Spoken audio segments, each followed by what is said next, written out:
गोद मांगतानी रउआ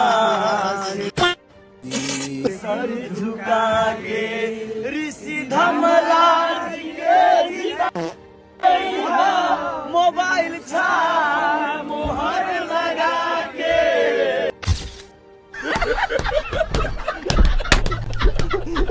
हामी उठेको मध्ये 26 जना मध्ये एकजनाले जित्छ।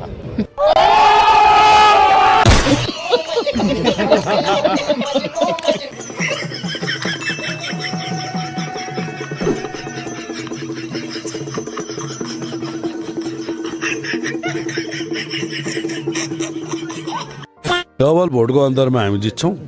अच्छा, हाम्रो भोट 30,000 नाग्छ र दोस्रो हुने पार्टी भनेको कङ्ग्रेसै हो।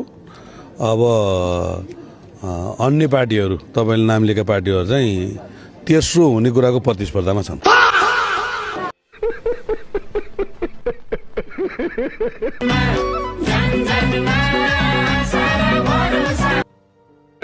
hey y'all, come look at this.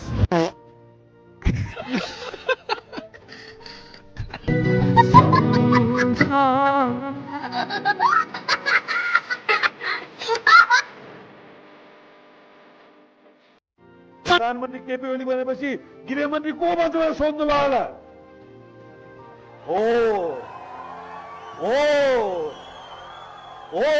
त्यही गृहमन्त्रीले यिनका एक पर्दाफास गर्छ, एक कारवाही गर्छ। यदि म राजनीतिमा आए भने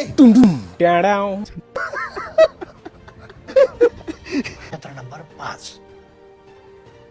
मेरो ठाउँ हो। चुनाव लड्ने म फेरि त्यही गएर चुनाव लड्छु, आह्वान गर्छु। तपाईँ आएर जितेर देखाउनु। बालेनलाई भोट देशलाई चोटबाट बचाउन,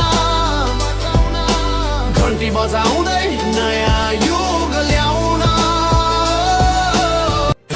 तपाईले बालेन साथ जहाँ उठ्छ हामी हराउँछौँ भनेर भन्नुभएको थियो होइन, तर त्यहाँ समीरजीको गर्दा त भन्छ कहिले भन्दैन त।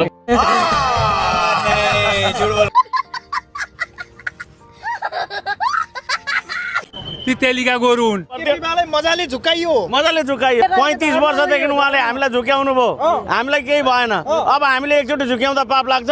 शाबाश बेटा, बहुत बढिया मुन्ना। 5बाट अध्यक्षजीको सुनिश्चित छ, भदुदीबाट मेरो सुनिश्चित छ, देशभरिबाट एमालेको लगभग बहुमत आउने सुनिश्चित छ। प्युठानमा एमालेका सूर्य थापालाई माला लगाइदिनेले